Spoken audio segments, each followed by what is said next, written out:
welcome to Cal State University San Bernardino, Campus Live in Studio 54, Lead Affiliate Programming. Welcome to Cafecito Con, a show that embraces the stories of womanhood through the ages. We are your hosts, Dalila, Stephanie, Rosa, a team of 3 intergenerational women, bringing you conversations about the diverse experiences and perspectives of women across generations. We want to reclaim our spaces of conversation about each other. We are not gossiping or chismeando. We are compartiendo, as in sharing our stories. We call our talks Cafecito Con. To have an open forum for a variety of conversations, from the trailblazers who pave the way to the emerging voices shaping our future. We'll explore the threads that connect us and the empowerment that comes from sharing these stories. We want to share a cup of love and create spaces for womanhood, to chat, to learn, to grow, and we hope to build a multi-generational community, one story at a time. We hope you'll join us as we talk about life, business, hopes, faith, and dreams. At least that's our dream.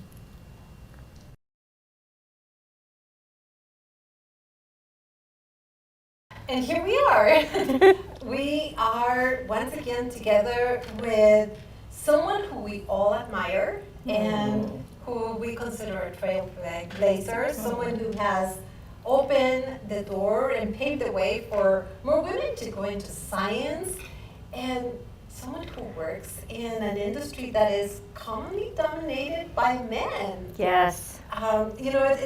It's amazing. Thank you so much, Rosemary, for being here with us. We couldn't say enough of how happy we are that you're joining us. Oh, ladies, thank you so much for inviting me to have a little bit of cafecito with all of you and all of you out there. And I hope this conversation that we're about to have about women in the STEM field is something that you can connect and hopefully take away some positive notes on how to overcome certain challenges.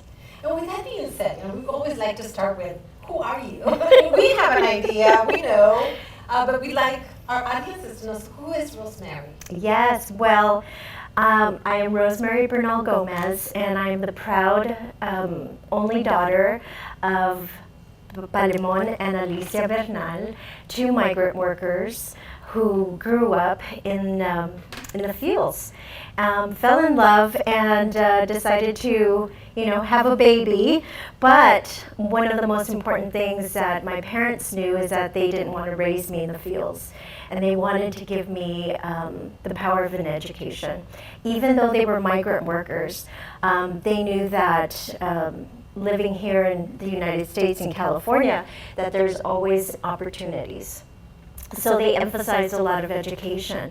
And with that said, I am married and I have 4 beautiful children, ranging from the age of 23 to 16. Well, you must be tired. She doesn't look it. She doesn't look it. It's oil of Olay. And it takes a village. So I was very blessed to have my mom and dad and such a great supportive husband to raise these amazing kids. And I also, outside of my personal life, mathematics is my love language. And I just, I have such a passion for math that it turned into coding and innovation. And so now, I am an AI coder. I build predictive models, and I'm currently working on my doctorate, and I hope to graduate in May with a doctorate from Baylor University. Yeah! That's so awesome! AI coding, right? Imagine that I know what AI is. I didn't know that there was a relationship to coding, and I should have thought of it being related to math, but yes, yes, it's something that it all comes together. The beauty of mathematics is that you can actually apply it to anything, right? Business, forecasting, historical models. But when you realize that you can segue into innovation, that coding is kind of like geometry. You have to find the right theorem to piece it together into this puzzle, and then you have to test it until you get the results that you want. I'm going to take a second to stay on that topic. I did teach algebra and pre-algebra at junior high at some point in my life. And I used to tell kids, because they would come into the classroom and say, but it's so hard. Yeah. That's the mentality, right? It's so hard. What do you say to people that tell you that? Because same, a lot of people come up to me. I'm also in the same field of STEM, and a lot of people are always like, math's so hard. What do you say to people that tell you that all the time? Yes, and it's normal, because it seems overwhelming when you're looking at formulas, whether it's fractions, algebra, geometry. You have to find a connection. Whether it is something as silly as shopping, when we see discounts, 20% discount, what are you doing? You generally are doing the math. Right. And for kids, if they love sports, they generally know stats. You know, how many points in a basketball game or in a football game. So I just my first question is, what is it that you love to do as a hobby or you enjoy to do in your spare time? And then I make the connection, and once we talk through it, I was like, see, you've been doing mathematics all along. For women in particular, right, that have that fear of math, I often tell them, you cook. You need math. You can't cook without math and science. Right. I mean, it's your biggest lab in the house, right? Yes. The kitchen. So you're absolutely right, making it more tangible and bringing down those barriers that is so scary. My husband used to tell my kids, what are you worried about? You're not inventing anything. You're just learning the problem somebody else already solved. Yes. So it's not that difficult, but it's easier to say it than to convince people, right? But when we have role models like the two of you, then it is more tangible. It's possible, right? I mean, you don't have the thick glasses, you don't have the crazy Einstein hair. You're beautiful women. Yes. Right? So you can do it too, right? That's true for everybody. Yes. So that's wonderful. You're also a leader. You also do a lot for other women. So tell us a little bit about that. Yes. Well, it was difficult to find a role model other than my parents that I could connect with, because as we know, when we find someone that inspires us, such as when I was growing up, some of my teachers, they were so passionate, LA Unified School District, and I was very, very lucky that they took me under their wing, and I thought, this is role modeling. This is something that I want to give back to the community. So I decided to make a difference and impact our community in the field of STEM by creating a nonprofit. And this is how I felt was a stepping stone in helping impact in a positive way our young youth in the fields of STEM. You know, it's very challenging, our youth growing up with the challenges of social media, social bullying. I can't imagine everything that they must go through, unlike my generation, which, in comparison was nothing. So with that, I want to be able to provide now through Zoom or in person, creating some workshops and helping them find their passion in STEM. And so we've been, Women United Rise is a nonprofit, and we've been doing this now going on 5.5 years. Oh, wonderful. So you do classes, you do tutoring, workshops? Yes. So we do workshops. We were trying to work with the Unified School District in helping set up after-school programs, but then COVID hit, right? And then actually it was a blessing in disguise, because we could go through Zoom, which everyone had to embrace, and made it so much easier. And we were able to expand and reach many more schools.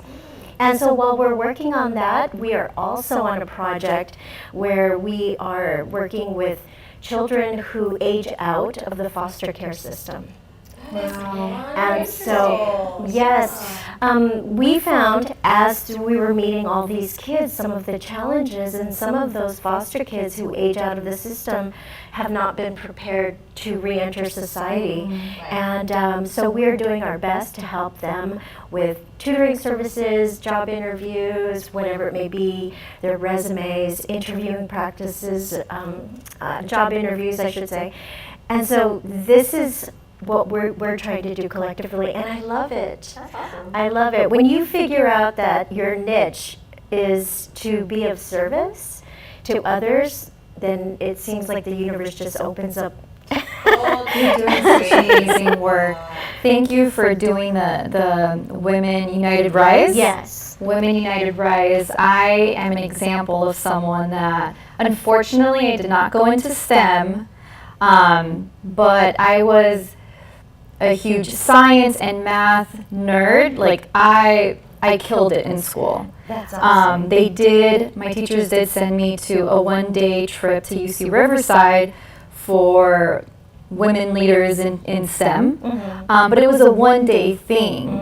I felt what was missing for me was a community of other women to get close to, and like more than just one day. If I would have had that, I know I would have explored it a bit more.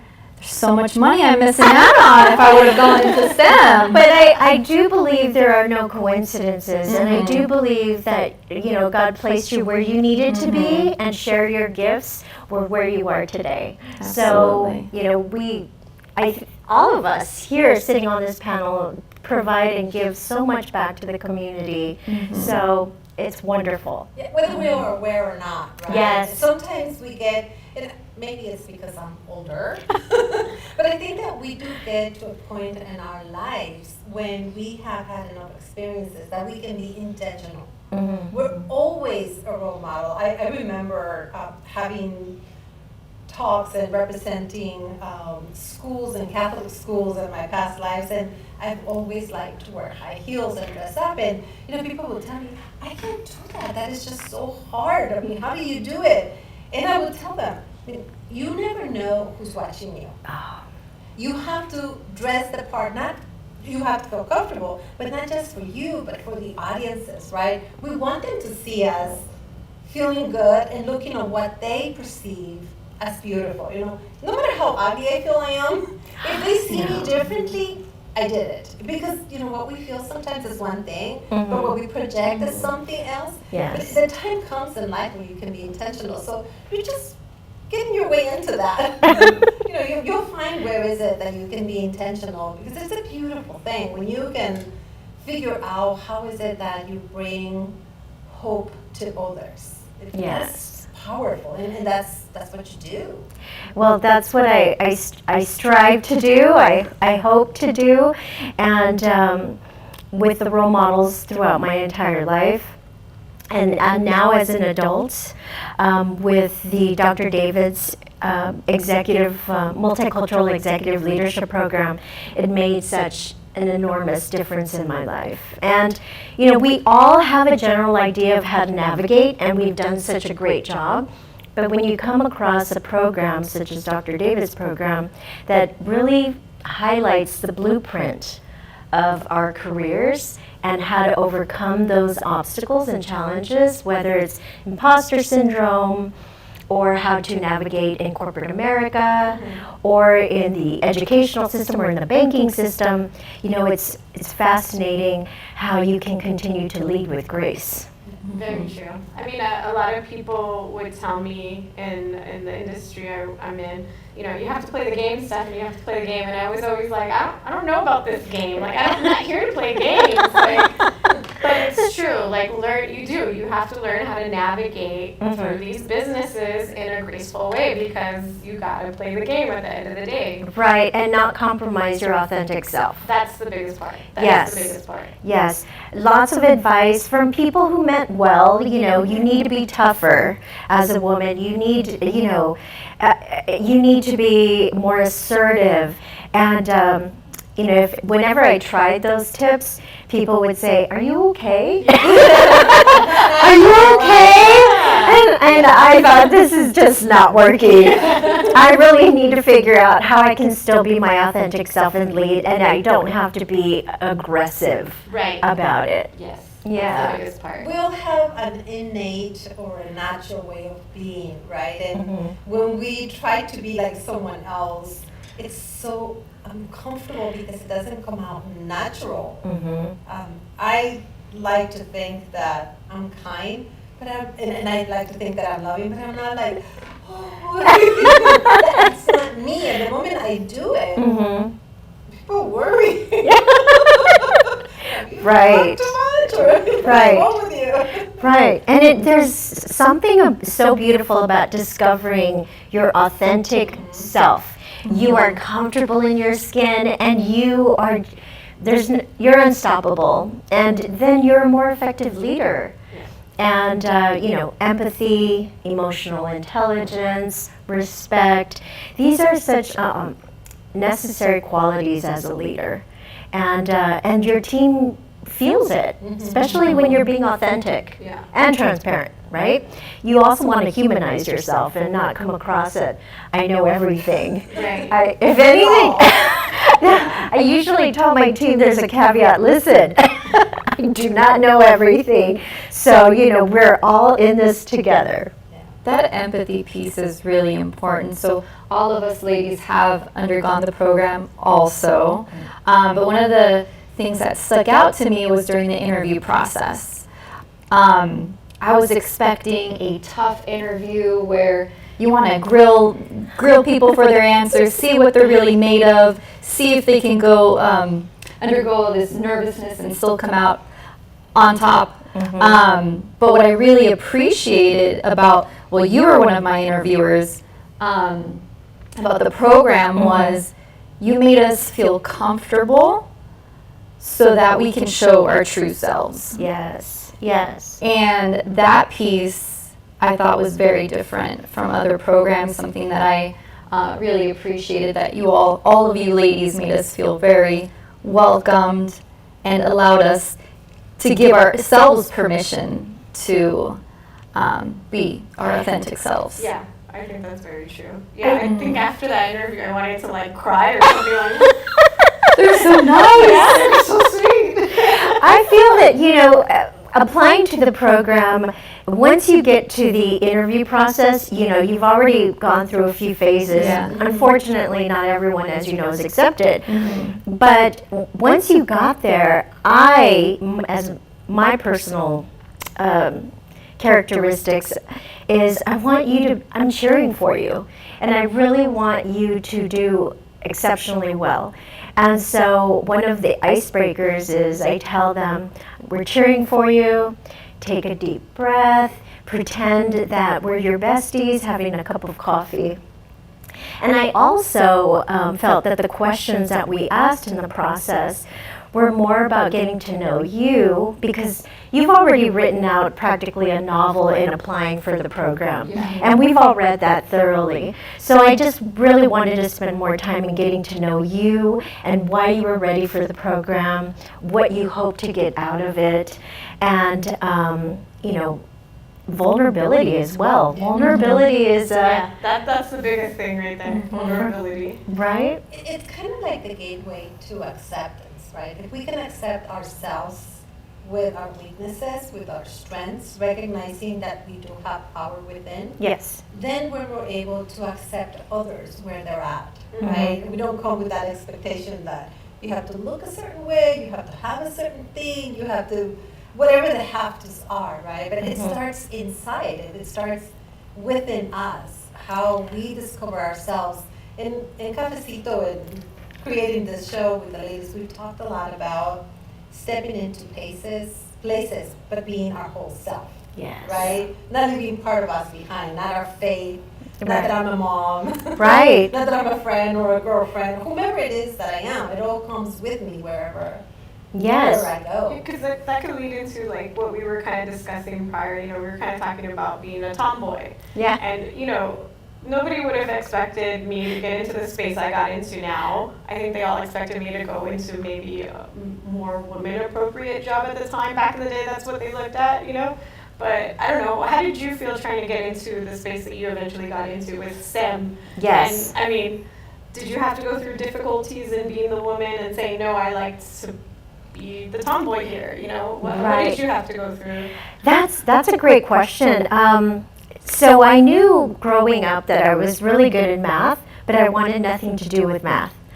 I appreciated at the time that there was only certain jobs that had to do with math. And that wasn't something that I found very appealing or enticing. And so as I was at my first year of college, I was still trying to navigate what I wanted to do. And I had this passion for maybe becoming an attorney. And on Cal State LA campus, Cesar Chavez showed up and was doing a rally and about no uvas, right?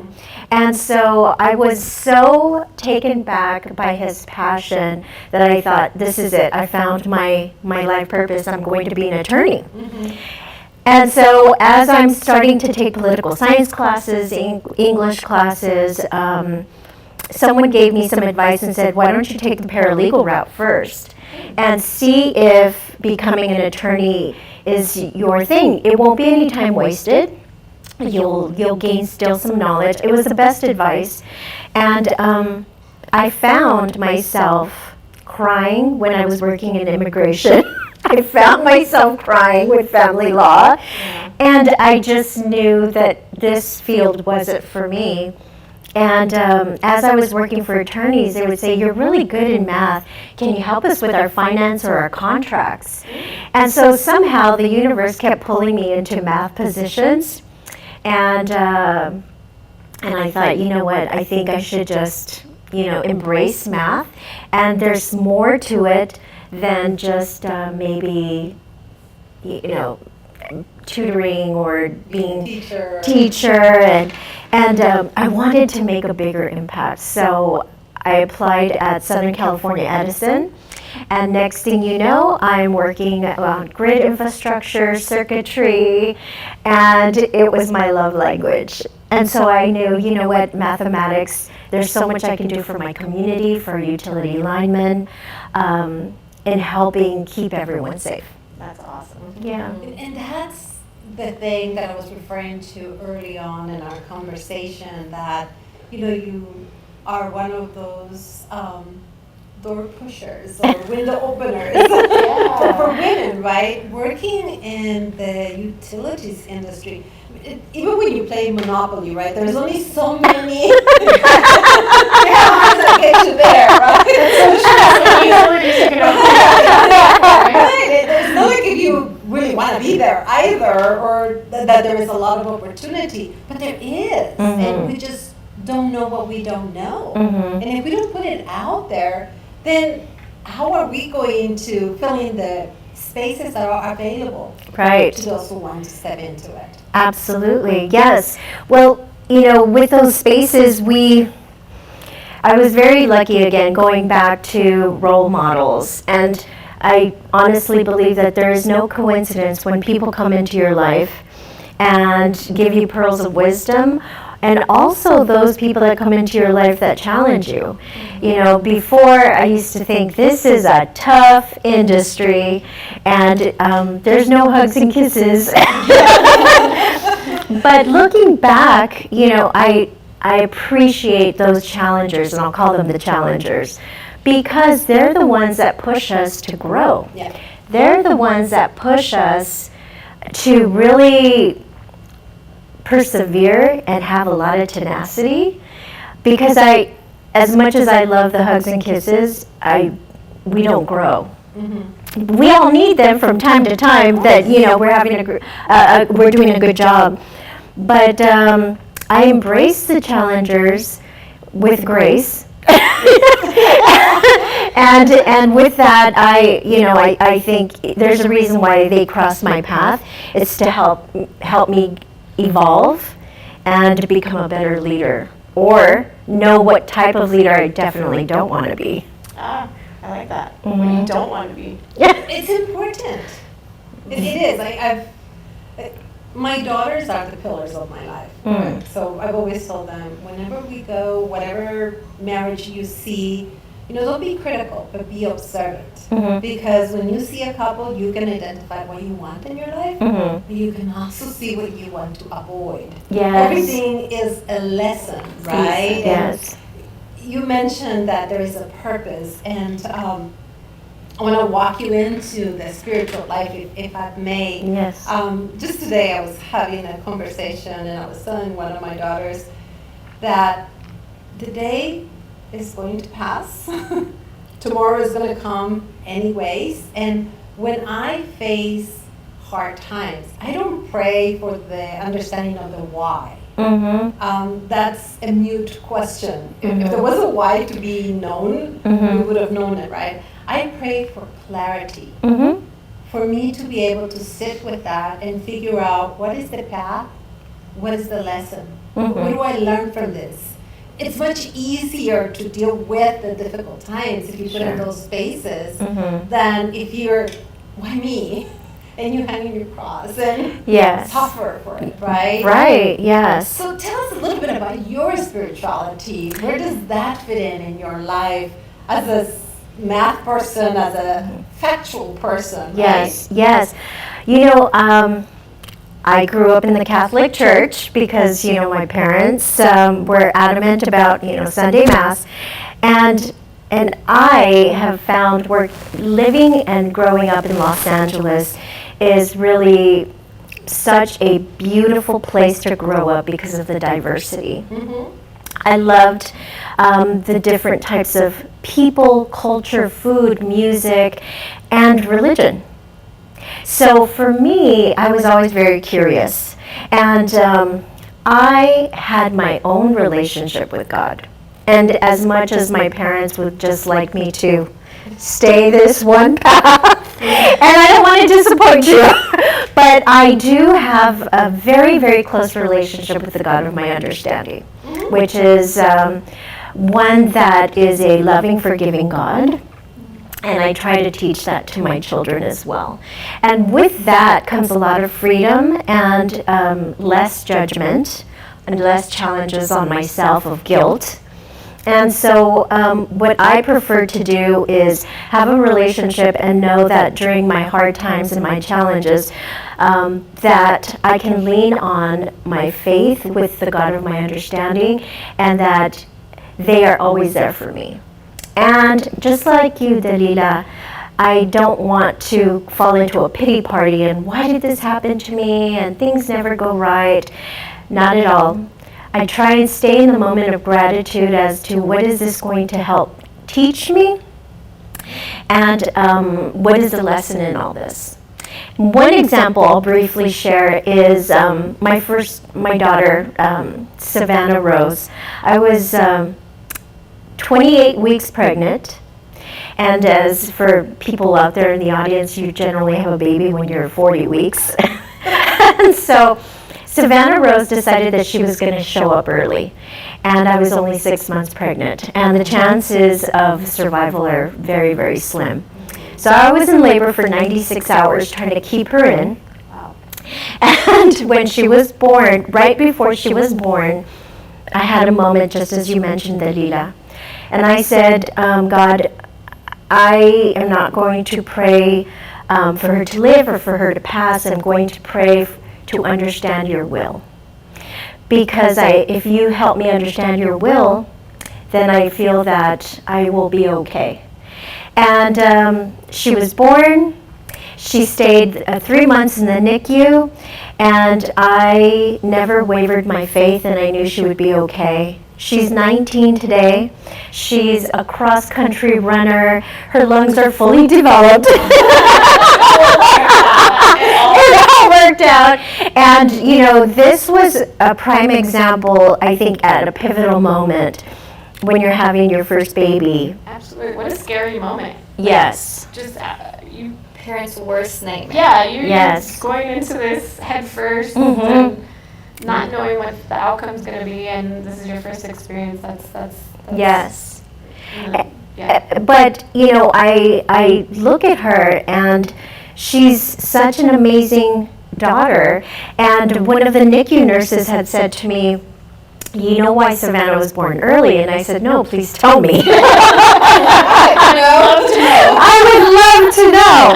And she said, because when God whispered in her ear her life purpose, she said, oh, wow, I better start now. Nice. So beautiful. Wow. Yes. And so, Nurse Ginger, if you're out there, that was for you.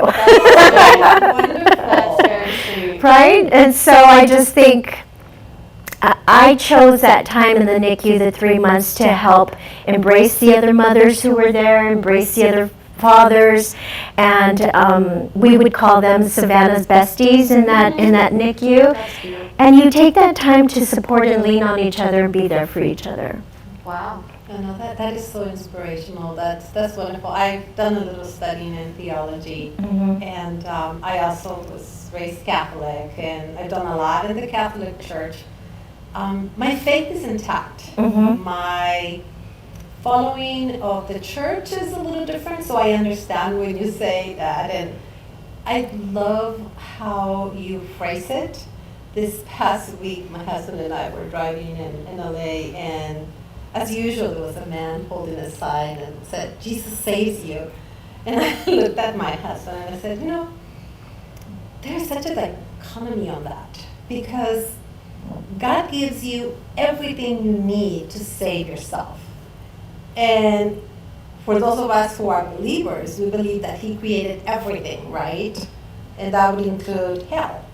So why would Jesus save us when we have the power to save ourselves? When you have God within you, you don't need anyone else. I mean, we do need the prayer and the feeding of the faith, right?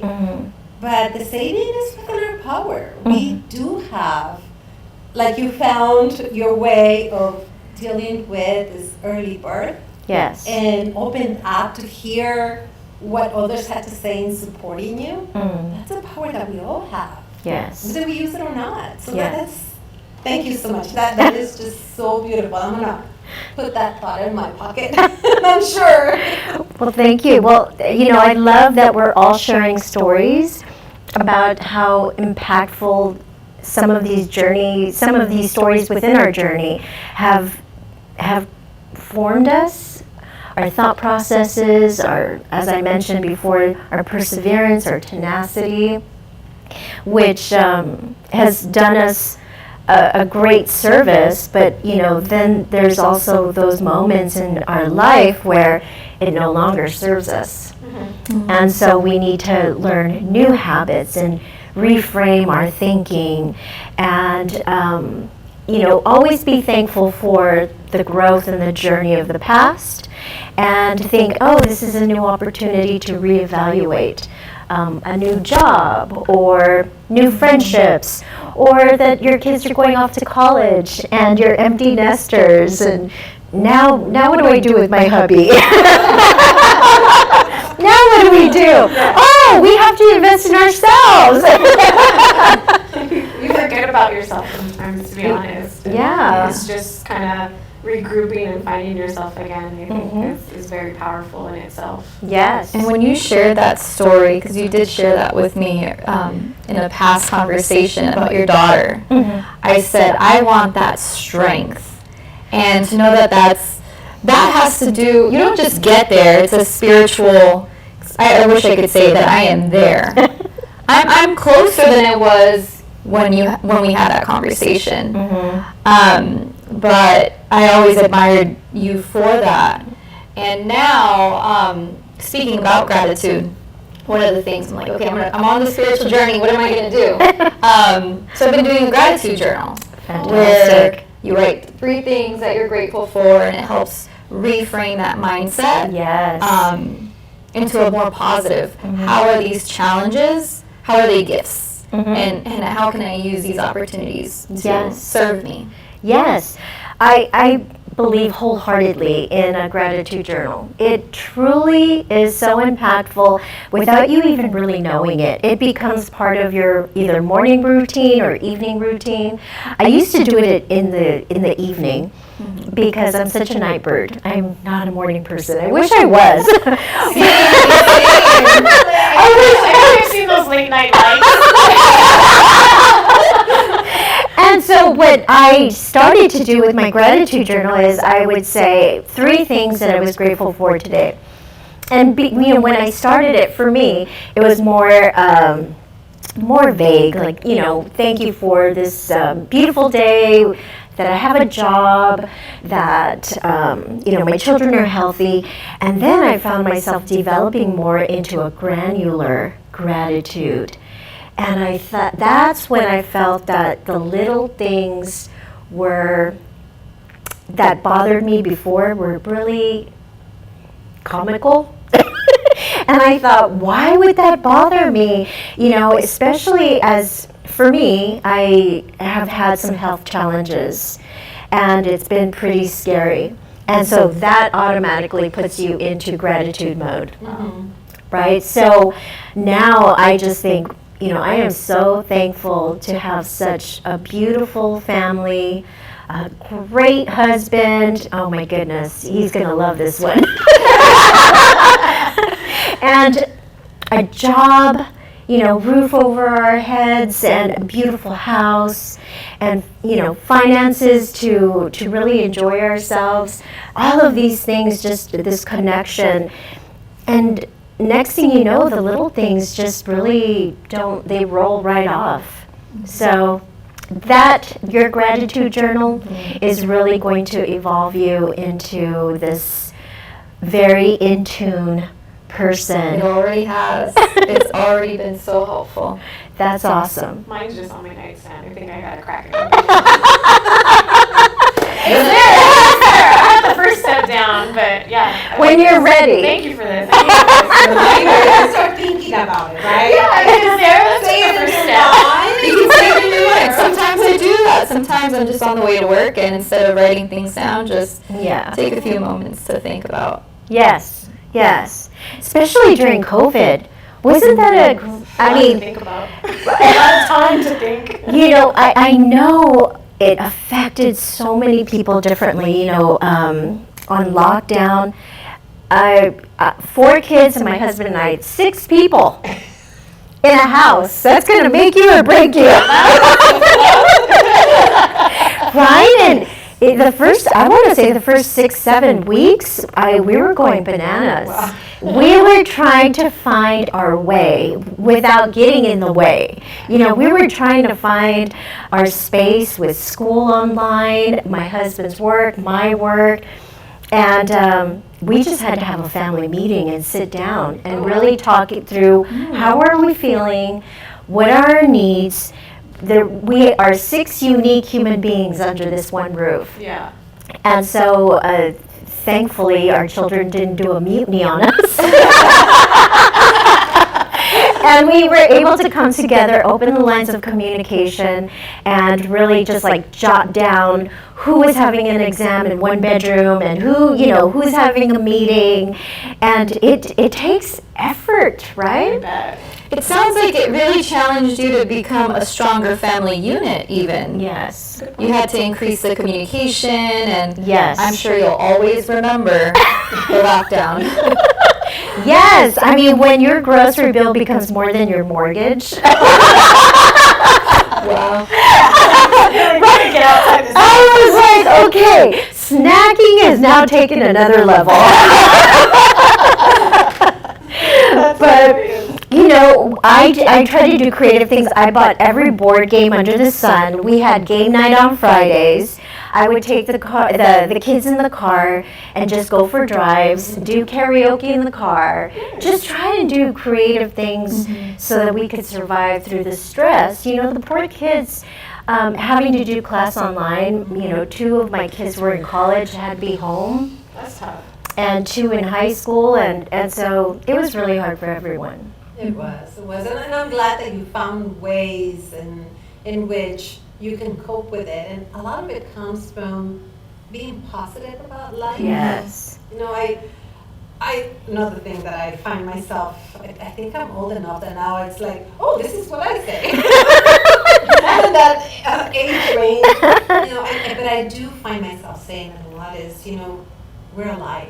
Mm-hmm. And if we're alive, we're going to have problems to solve. Yes. Because that's what living is. And if we look at it that way, then I think it has a more positive way of dealing with what presents, because it's going to present itself. Right. Anyways. Right. Exactly. So when a challenge happens, just take a minute, take a breath, instead of getting angry, which I still get angry. I mean, I'm human. But I take a breath and I think, what is in my control right now? In my control right now is, can I make a phone call to try and fix the issue? Can I communicate with someone regarding this issue? I start to think of what are the things in my control.